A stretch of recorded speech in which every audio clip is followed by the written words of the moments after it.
Baik, kita mulai ya. Fisioterapi pada cerebral palsy. Jadi, untuk mempelajari fisioterapi pada cerebral palsy, pertama-tama kita harus memahami dulu apa itu cerebral palsy, ya. Oke, kita melihat definisinya dulu. Cerebral palsy adalah gangguan gerak dan postur yang bersifat permanen namun tidak progresif, ya. Jadi artinya kerusakannya terjadi pada otak, ya, nanti. Kemudian kerusakan itu tidak akan semakin progresif. Jadi ini yang diakibatkan oleh kerusakan saraf otak yang terjadi pada masa pertumbuhan dan perkembangan otak. Yaitu ada yang bilang di bawah usia 2 tahun, ada yang bilang di bawah usia 3 tahun, ada juga yang bilang sampai usia 4 tahun. Namun pada umumnya orang menggunakan definisi di bawah usia 2 tahun. Ya. Nah, kemudian kejadian ini dapat terjadi pada masa kehamilan, saat persalinan, dan setelah persalinan. Kemudian sering disertai dengan gangguan sensorik, motorik, kognitif, epilepsi, gangguan komunikasi, dan sosialisasi. Ya, jadi poin yang penting yang harus digarisbawahi di sini bahwa cerebral palsy itu sebenarnya adalah gangguan gerak dan postur. Ya, itu yang pertama. Jadi gerakannya abnormal, posturnya juga cenderung abnormal. Karena bisa terjadi gini, posturnya jelek, posturnya abnormal mengakibatkan gerakan abnormal. Atau sebaliknya, pola geraknya abnormal bisa mengakibatkan posturnya menjadi abnormal. Ya. Nah, kalau kemudian kita melihat dari penyebabnya, karena adanya lesi pada saraf otak. Jadi kalau lesi saraf otak itu sifatnya permanen, ya, sifatnya permanen. Namun kerusakannya itu tidak seperti kanker, tumor, ya. Jadi kerusakannya itu tidak progresif. Kerusakannya ya begitu aja, ya. Kemudian bisa saja kerusakan ini dampaknya enggak meluas, tapi bisa juga meluas. Karena apa? Misalnya meluasnya gini, kalau dia tidak dilatih dengan tepat, dia semakin berat, ya. Tingkat dampak dari kerusakan ini akan semakin memberat karena ada masalah-masalah sekunder. Tapi bisa juga dia semakin ringan karena dia mendapatkan intervensi yang tepat.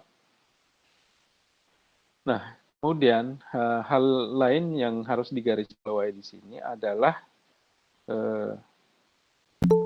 dia mengakibatkan gangguan sensorik dan motorik serta kognitif. Artinya gini, kalau sensorik motorik kognitif terjadi pada kemampuan kontrol gerakan, ya. Jadi kontrol gerakan itu sangat dipengaruhi oleh apa? Dipengaruhi oleh kemampuan fisiknya. Kemampuan fisiknya itu melibatkan aspek sensorik dan motorik. Nah, kemudian yang kedua adalah kognitif dan persepsi. Nah, itu bisa terjadi karena apa? Karena dia mengalami eh, gangguan eh, me, me, memproses informasi, ya, sehingga informasi itu bisa menjadi persepsi, ya. Jadi gitu. Nah, untuk klasifikasi cukup banyak klasifikasinya sebenarnya, tergantung melihatnya dari mana.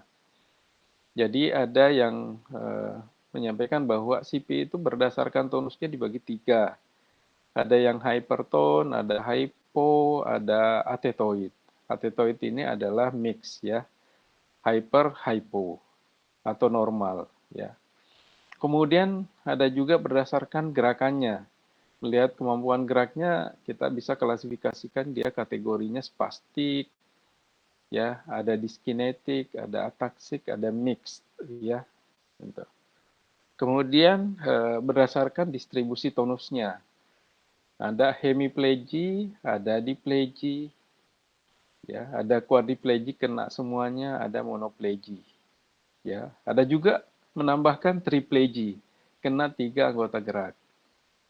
Nah, kemudian berdasarkan berat ringannya, nah ada yang menyampaikan bahwa ada yang kategori ringan, ada yang moderate, ya, sedang, kemudian ada juga severe, yang berat. Nah, tinggal bagaimana kita memaknai semua perbedaan-perbedaan ini. Terserah mau menggunakan yang mana. Bahkan ada juga definisi kalau Eropa itu adalah unilateral dan bilateral. Unilateral itu sama dengan diplegi dan hemiplegi, ya. Tapi kalau bilateral itu ya kiri kanan, quadriplegi, ya. Bisa juga dyskinetic, ya, dyskinesia, gitu. Itu definisi yang terbaru. Saya masih menggunakan definisi-definisi lama yang biasa kita pakai, ya. Oke, kemudian untuk patofisiologinya. Nah, di sini patofisiologinya tadi sudah disampaikan bahwa bisa terjadi pada masa prenatal, perinatal, dan postnatal. Nah, di sini penyebabnya ya bisa karena hipoksik, ya, adanya kekurangan O2 di otaknya sehingga mengalami injury. Kemudian iskemik juga ya sama. Kemudian ada juga infeksius, ya, bisa infeksius bisa selama masa kehamilan. Kemudian ada juga kongenital. Kemudian ada juga karena traumatik. Ya.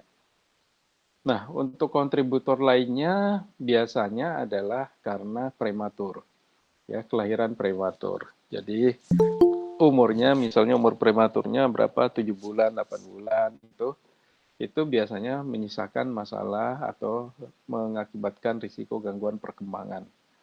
Kemudian ada juga typical uterine birth, ya karena masalah uterus.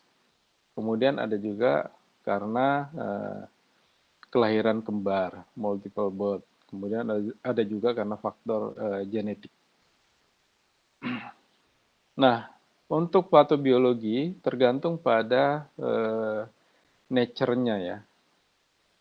Tergantung pada muasalnya itu. Misalnya kalau dia genetik, ya, faktor genetik bisa.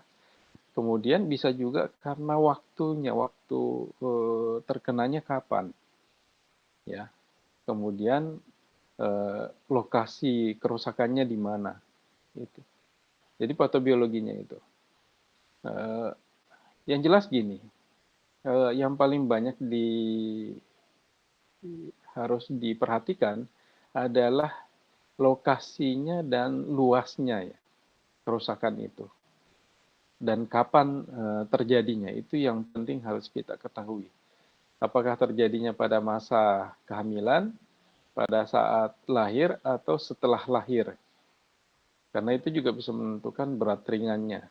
Kemudian kita juga harus tahu ini lokasi kerusakannya di mana. Jadi berdasarkan informasi dari pemeriksaan penunjang, mungkin ada MRI, ada PET, ya, kemudian dari situ, dari USG, itu juga bisa menunjukkan lokasi kerusakannya dan luasnya kerusakan itu. Nah, untuk patobiologinya, kalau kita perhatikan ada 3 yang tadi saya sebutkan, perinatal, prenatal, dan postnatal. Mana yang paling besar? Yang paling besar adalah pada masa perinatal, ya. Begitu lahir dan setelah lahir itu yang paling besar. Nah, namun juga prenatal cukup banyak, ya, di tengah, kemudian postnatal. Nah, pada saat persalinan ini yang cukup banyak, terutama di Indonesia, ya. Di Indonesia cukup tinggi faktor perinatal ini. Nah, kalau prenatal juga tinggi, terutama karena prematur. Kalau di Indonesia itu prematur karena tingkat kejadiannya itu di atas 30%. Ya, nah itu. Kemudian untuk masalah infeksi virus, itu biasanya terjadi di usia atau di umur 28 hari, ya, setelah lahir. Setelah lahir itu bisa diakibatkan oleh tokso, ya, herpes, sitomegalovirus, herpes, sifilis, HIV dan lain-lain. Itu baru kelihatan bahwa oh ini karena infeksi virus. Jadi kemudian untuk prenatal itu biasanya terjadinya di trimester pertama karena faktor genetis. Itu lebih banyak terjadi di trimester pertama, udah ketahuan ya. Kemudian trimester kedua itu karena infeksius.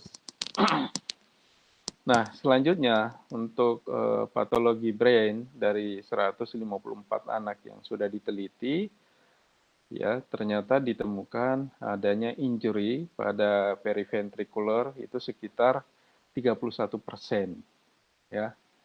Kemudian terjadi vokal iskemik, ya, kerusakan pada otaknya itu sekitar 16%. Kemudian ada juga karena faktor difusi, ya, ensefalopati, ya ini nggak diketahui penyebabnya sebenarnya, itu sekitar 14%. Kemudian malformasi, ya itu terjadinya sekitar 12%. Kemudian infeksi itu 2% dan tidak diketahui sama sekali itu 8%. Ya. Nah, dari sini kita sudah punya gambaran ya, faktor-faktor yang mesti mendapat perhatian dari kita semuanya, karena kita berharap kita mampu melakukan intervensi sedini mungkin. Nah, untuk melakukan intervensi sedini mungkin, maka kita harus mengetahui proses ini semuanya. Jadi ternyata perinatal cukup banyak, maka usahakan bayi-bayi yang lahir dan memang ada masalah perinatal, cepat dilakukan intervensi untuk mencegah sekunder problem. Ya, begitu juga dengan bayi yang lahir sudah ada masalah genetis, ya kan? Nah, itu juga harus dapat perhatian dari kita. Nah, tentu di sini hal yang sangat penting yang harus kita bangun adalah komunikasi. Komunikasi untuk kolaborasi. Nah, kalau kerja sendiri-sendiri agak sulit, karena kita pasti kekurangan informasi. Tetapi kalau kita bekerjanya kolaboratif, ya, maka informasi yang kita dapatkan lebih banyak, dan tentu akan menjadi pertimbangan apa yang harus kita lakukan. Nah, kemudian kalau ini bisa dilihat ya, kerusakannya di mana, misalnya kerusakan pada hemisfer kanan, dampaknya di ekstremitas kiri, ya kan. Kemudian kalau kerusakannya dia bilateral, maka dia menjadi quadriplegi atau diplegi. Nah, kemudian ini bilateral tapi lebih luas. Nah, ini biasanya kenanya menjadi quadriplegi. Kemudian ada juga asymmetric diplegi, ya, asymmetric diplegi. Nah, kemudian ada juga diplegi pure, ini diplegi. Nah, diplegi bisa satu lebih bagus daripada yang satunya. Kalau ini dua-duanya hampir sama kondisinya ya, bilateral. Kemudian kalau yang ini yang definisi lama sebenarnya, ya itu bisa hemiplegi. Kemudian ini bisa diplegi, kemudian quadriplegi dan atetoid. Oke. Nah, ini yang harus kita ketahui ya. Untuk spastik quadriplegi. Spastik quadriplegi tentu ada komponen yang harus kita perhatikan, terutama di postural tone-nya. Ya, postural tone, kemudian kita bisa melihat bagaimana postural pattern-nya. Kalau postural tone-nya seperti apa kalau quadriplegi? Yaitu moderate spasticity, asymmetric distribution, ya. Kemudian ada juga postural pattern. Kalau postural pattern dia total pattern, ya. Umumnya total pattern kalau quadriplegi, kena semuanya, ya. Kemudian untuk menggerakkan lengan dan tangannya itu berat. Kemudian adaptasinya juga jelek biasanya. Adaptasinya jelek itu kalau dia berubah posisi atau pada saat dia diberikan intervensi, dia merasa nggak nyaman. Ya, atau dapat lingkungan baru dia nggak merasa nyaman. Jadi cukup lama adaptasinya. Kemudian ada juga startle reaction, jadi ada kaget-kagetnya juga. Jadi ada reaksi kaget gitu. Dengar suara apa sangat sensitif, kemudian kaget. Kemudian dia bergerak dengan tipikalnya dia, dengan polanya dia. Jadi misalnya dia bergerak dengan pola fleksi, bisa juga bergerak dengan pola ekstensi. Ya tergantung tipikal postural tone-nya dia. Ya. Kemudian untuk postur dan gerakan selalu asimetri, walaupun dia kena bilateral, kiri kanan kena, tapi selalu ada perbedaan kiri sama kanan, sehingga cenderung mengalami deformitas lain. Misalnya apa? Misalnya adanya skoliosis, itu yang paling banyak. Ada subluxasi satu area yang cukup kuat, gitu. Kemudian ada juga associated reaction, jadi reaksi asosiasinya yang menyertai, ya, yang menyertai. Jadi untuk masalah fungsi misalnya itu nggak terlalu berpengaruh, tapi bisa pengaruhnya nggak terlalu signifikan lah sebenarnya. Misalnya ada drawing, ngeces, ya kan. Kemudian ada gangguan visual, tapi masih bisa dipakaikan kacamata misalnya. Ada juga masalah pendengaran, itu associated reaction, ya. Nah, kemudian ada juga associated problem, ya. Ini associated reaction itu adalah reaksi asosiasi, maksudnya penyerta, ikut-ikutan gitu. Misalnya kalau kita gerakan yang kanan, kirinya jadi ikut. Saya pikir associated problem. Nah, jadi associated reaction itu kalau misalnya tangan kanannya kita latih, yang kirinya juga ingin ikut. Pada saat kita latih kakinya, kaki satunya juga ikut gitu. Nah, itu adalah reaksi ikut-ikutan ya, associated reaction. Kemudian ada associated problem. Biasanya karena quadriplegia cukup banyak masalah penyertanya ya, dan cukup berat biasanya. Yaitu misalnya masalah visual, masalah pernafasan ya. Nafasnya berat, kadang-kadang aritmia ya. Kadang-kadang ada juga ya kalau aritmia gangguan jantung, jadi jantungnya denyutannya nggak beraturan juga. Kemudian nafasnya juga begitu, nggak beraturan. Kemudian ada juga masalah makan, ya sulit sekali memberikan makan. Seizure, ada kejang, ya, ada epileptik, konstipasi, susah BAB biasanya. Nah ini masalah-masalah. Ada beberapa yang bisa kita bantu ya. Yang kita bisa bantu misalnya vision control visualnya, ya kan. Masalah pernafasannya bisa kita bantu. Masalah makannya juga kita bisa bantu. Kalau ini nggak terlalu banyak, ini medical ya. Tapi kalau untuk fisioterapinya mungkin diberikan intervensi lain, misalnya apa craniosacral terapi.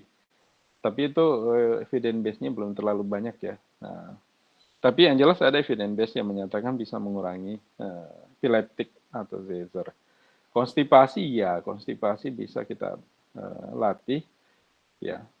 Latih kemudian meningkatkan tekanan intraabdominalnya sehingga apa? Sehingga dia mudah untuk BAB. Kemudian ada pun masalah sekunder lainnya, kontraktur dan deformitas, biasanya adalah hip dislokasi, kiposis skoliosis, instability pada ankle, flexor kontraktur. Jadi plantar fleksornya biasa kontraktur, flexor elbow-nya juga kontraktur, ya.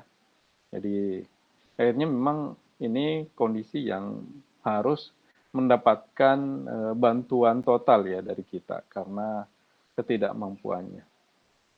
Nah, kemudian ada juga diplegia. Nah, diplegia itu biasanya postural tone-nya sedang ya. Untuk spastiknya sedang, kemudian Distribusinya juga asimetrik, kenanya yang bawah aja. Tapi ada juga yang kena atas tapi eh, ringan atau dia terkesan spastik. Tapi sebenarnya dia nggak spastik. Terkesan spastik itu dia kaku, ya. Padahal sebenarnya bukan spastik, karena dia understimulasi aja. Ya, stimulasinya kurang. Atau karena dia overactivity sehingga menjadi kaku, ya. Jadi karena gini, karena spastic diplegia itu kan masalah keseimbangan. Akhirnya dia cenderung polanya flexion. Nah, flexion terus posisinya mengakibatkan dia menjadi kontraktur, ya, pada persendiannya terjadi stiff, sehingga terkesannya dia spastik padahal bukan spastik. Kalau dilatih keseimbangan sebenarnya itu bisa tidak terjadi seperti itu. Cuma karena ada masalah keseimbangan, kompensasinya dia cenderung ke arah flexion. Kemudian postural pattern. Postural pattern itu head control, ya. Head controlnya biasanya jelek, ya. Head controlnya itu biasanya cenderung ke forward, ya. Biasa juga asimetri, ya, kompensasinya begitu karena dia mengalami kelemahan pada core muscle-nya, kemudian dia cenderung lebih nyaman satu posisi, kompensasinya neck-nya juga ikut-ikutan nggak benar posisinya, ya. Kemudian inactive trunk, ya. Nah, karena core stability-nya yang jelek, ya, yang kurang stabil, sehingga mengakibatkan adanya kesulitan bergerak pada ekstremitasnya, upper ekstremitas misalnya. Kemudian associated traction and movement. Jadi ada associated tractionnya, ya. Kalau diplegia misalnya pada saat dia berusaha menggerakkan kakinya, tapi tangannya ikut-ikutan, ya, tangannya ikut-ikutan. Kemudian immobility dan asymmetric pelvic total pattern. Jadi karena kurangnya gerakan dari pelvic, ya, sehingga mengakibatkan apa? Untuk menggerakkan tungkainya jadi berat, ya. Itu. Kemudian associated problem hampir sama dengan yang tadi, ada masalah visual, auditory, pernafasan, ya, persepsi, kognisi, emotional instability, poor motivation. Yang jelas gini, diplegia itu punya kemampuan kapasitas untuk berjalan, ya, untuk aktivitas berjalan. Nah, biasanya kalau dia kognitifnya lumayan bagus, untuk bisa berjalan tuh punya strategi, punya nyali, ya kan. Akhirnya biasanya anak-anak dengan diplegia itu agak-agak berani gitu, karena dia sendiri harus melawan dirinya sendiri. Cara psikologis begitu, sehingga dia tampil pede dan cenderung agak agresif juga, karena ya itu memang dia dilatih untuk fighting, untuk berani gitu. Akhirnya ke bawah-bawah ke masalah emosi, masalah psikologisnya. Kemudian untuk deformitasnya, kontraktur atau deformitas lainnya, biasa terjadi hip subluxation atau terjadi dislocation. Nah, ini yang jadi masalah serius, karena ada pasien yang punya potensi untuk bisa berdiri, ya, punya prognosa bisa berdiri, bisa berjalan, tapi karena ini terjadi subluxasi atau dislokasi, maka kemampuan itu menjadi hilang, ya. Kemudian ada juga kiposis, ada skoliosis, kemudian immobility dari upper extremity-nya. Ya, itu. Kemudian spastik pada hemiplegia. Postural tone-nya biasanya moderate, ya, spasticity. Kemudian distribusinya itu asimetrik, ya, karena nggak bilateral dia. Jadi hanya asimetrik. Kemudian untuk postural pattern-nya, nah, kontrol kepalanya yang jelek, karena dia hanya melihat satu sisi, sisi yang normal saja. Jadi cenderungnya lihat sisi yang normal, ya.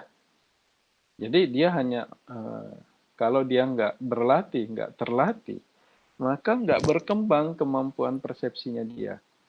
Bahwa di kiri juga ada, ya. Karena dia dominan kanan, akhirnya dia pakai terus yang kanan. Padahal waktu itu, waktu dia masih awal-awal, sebenarnya dia punya potensi yang sebelah kirinya gitu. Tapi karena penanganannya lebih fokus ke kanannya, akhirnya yang kirinya benar-benar tidak berkembang. Nah, ini yang harus jadi perhatian kita untuk kasus hemiplegia. Ya. Kemudian symmetric posture and movement, ya karena dia hemiplegia, tentu kompensasinya ya sama dengan kasus-kasus stroke lah, kalau di dewasa ya. Kemudian immobility dan asymmetric pelvic, ya gangguan pergerakan pada pelvic juga. Ya, kemudian gerakannya berat ya, menggerakkan tungkainya itu sulit sekali ya. Menggerakkan tangannya juga sulit. Tapi kalau ini dilatih biasanya lebih bagus ya.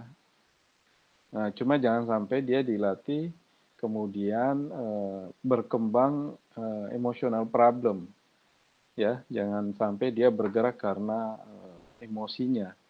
Jadi usahakan dia bergerak karena memang dia pengen bergerak dan dia suka gitu.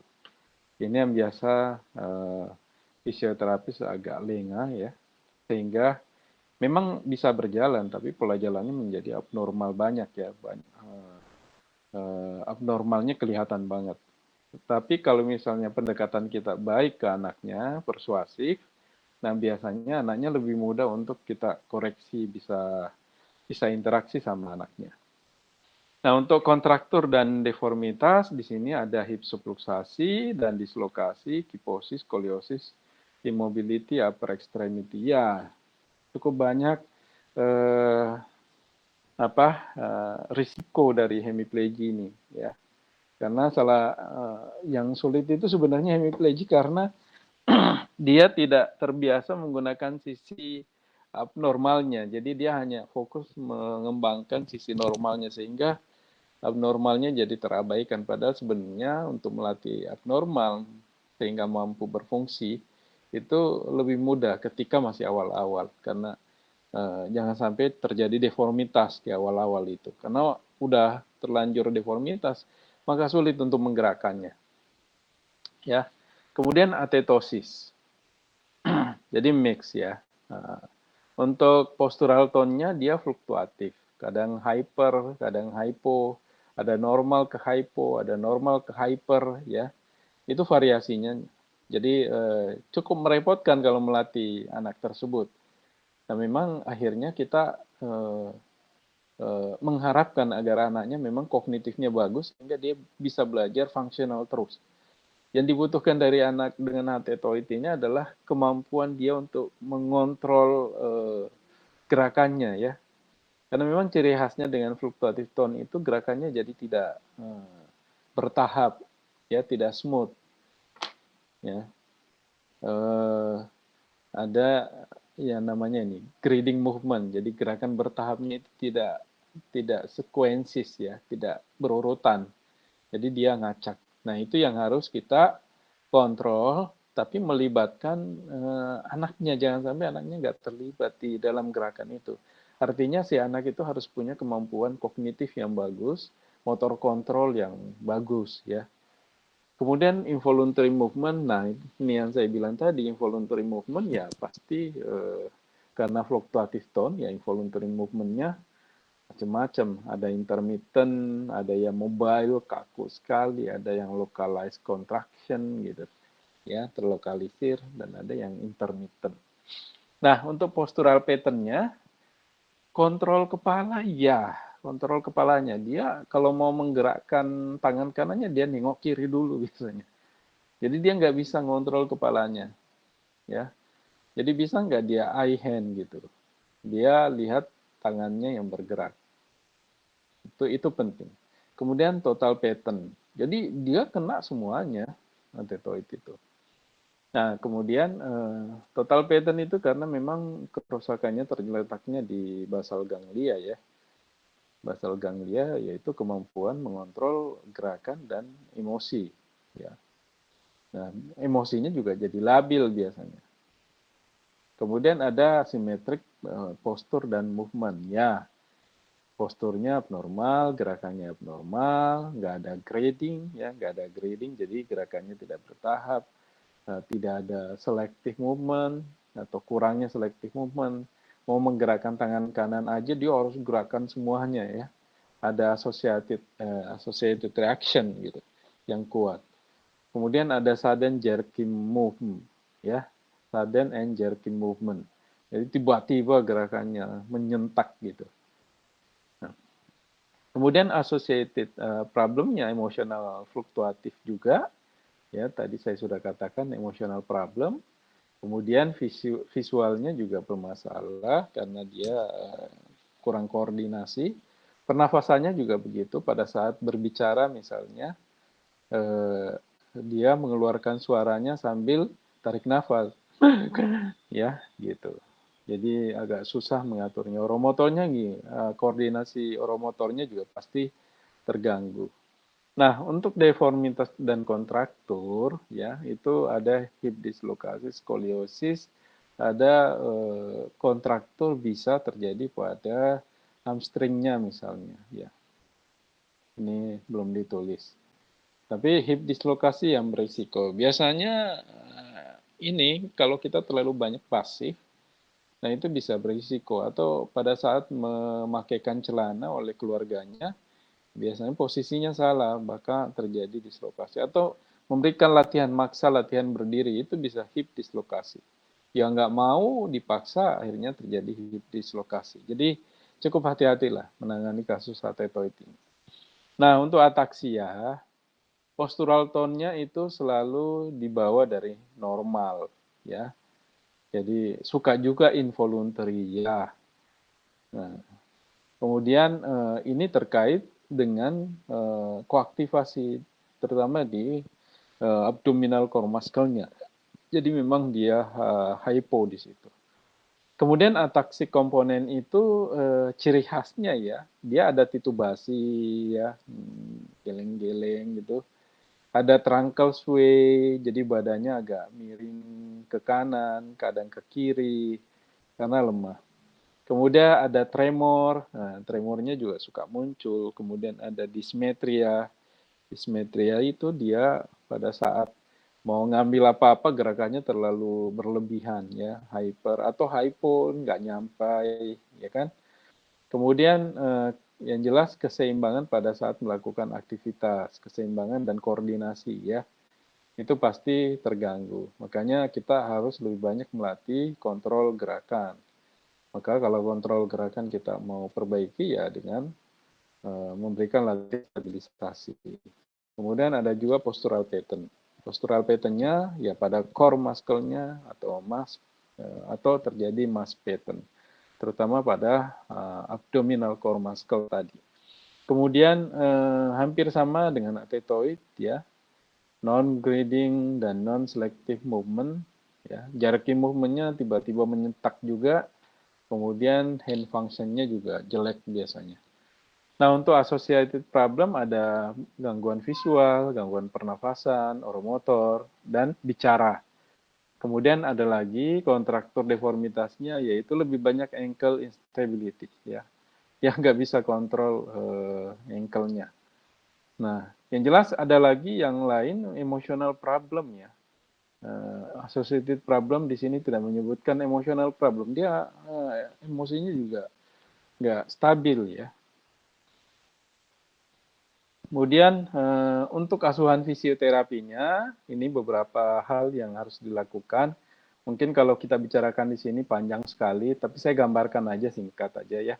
Untuk pemeriksaan yang paling penting karena ini adalah gangguan gerak dan postur yang diakibatkan oleh abnormal tone, maka pemeriksaan tonus harus dilakukan. Ya, pemeriksaan tonus harus dipastikan seperti apa pattern-nya, ya, seperti apa tonusnya. Nah, itu untuk menentukan diagnosa nanti. Nah, kemudian baru kita tetapkan diagnosis dan prognosis. Diagnosis itu kalau dia kategorinya ringan, misalnya dia cuma hemiplegia atau diplegia, tapi dia ringan spastiknya misalnya. spastiknya nilainya 1 atau nilai 2. Nah, itu masih bisa berdiri, masih bisa berjalan, masih bisa aktivitas menggunakan sisi affected itu. Nah, kalau begitu kita bisa langsung mutusin, oh anaknya bisa berdiri, bisa jalan, dan bisa aktivitas menggunakan tangannya. Makanya kita tulis penetapan, diagnosis, dan prognosis. Nah, untuk perencanaan tindakannya, ya tergantung dari diagnosanya itu. Jadi kalau perencanaan tindakan tergantung dari diagnosis. Kan diagnosis itu menggambarkan kemampuannya ya.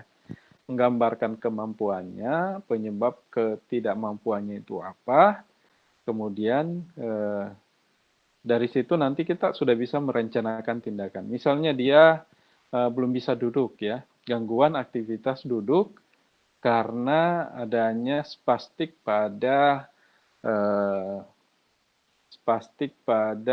eh, ininya flexor elbow misalnya. Nah, spastik pada flexor elbow karena biasanya kalau mau bangun dia menggunakan tangannya kan yang spastik misalnya. Nah, otomatis yang harus dirilis adalah spastiknya. Dan pada saat yang bersamaan kita juga harus melatih abdominalnya supaya untuk bisa duduk itu dia menggunakan kekuatan abdominal.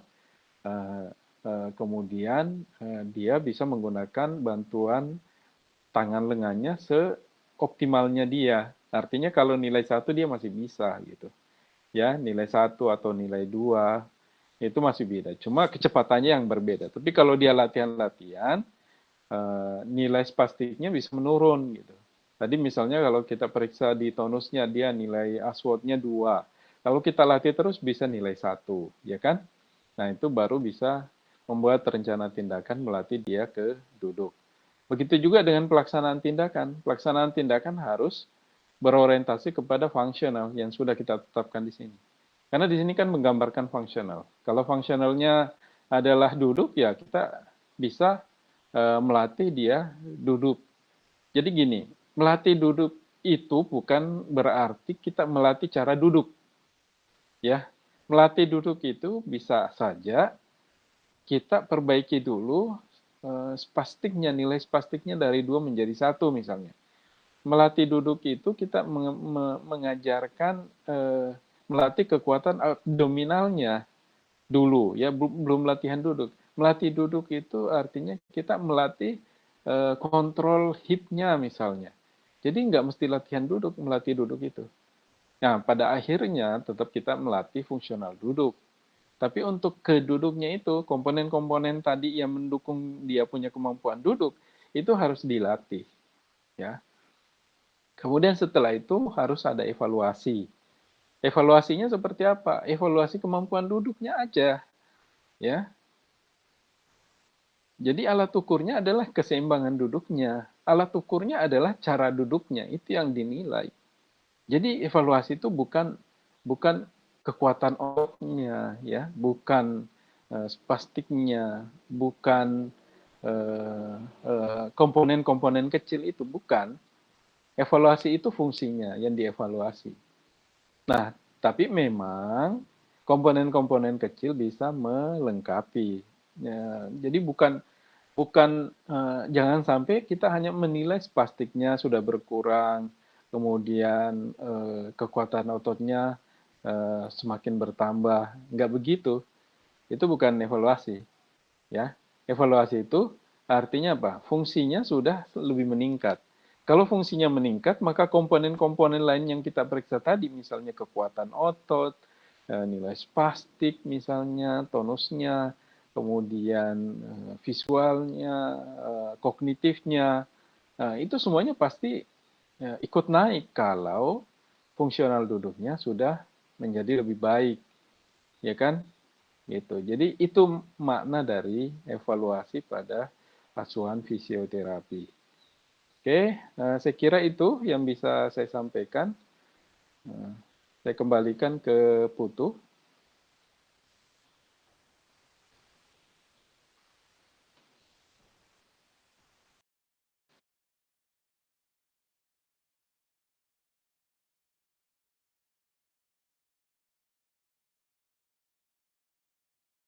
Ya, ya, saya harapkan memang mahasiswa atau teman-teman profesi pun harus punya atensi lebih terhadap kasus ini, karena kasus ini cukup banyak sebenarnya di masyarakat kita ya. Saat ini kita masih kekurangan tenaga untuk bisa mengcover kebutuhan fisioterapi anak, terutama untuk kasus-kasus cerebral palsy, terutama di daerah-daerah. Jadi kalau di perkotaan kita sudah bisa melakukan deteksi dini, tapi kalau di daerah ya itu masih belum bisa melakukan deteksi dini. Saya harap memang peran fisioterapis itu di masa-masa awal ya. Jadi harus punya kompetensi untuk bisa melakukan deteksi dini dan intervensi dini. Saya kira itu yang penting harus kita ketahui. Ya, makasih Putu atas waktunya. Ada Faris, ada siapa nih? Anita Chandra. Kira cukup. Gimana saya boleh izin? Izin live? Ya. Oke, saya mohon undur diri ya. Sekian. Assalamualaikum warahmatullahi wabarakatuh. Ya, selamat pagi semuanya. Sehat selalu. Ya, sampai jumpa. Oke, makasih.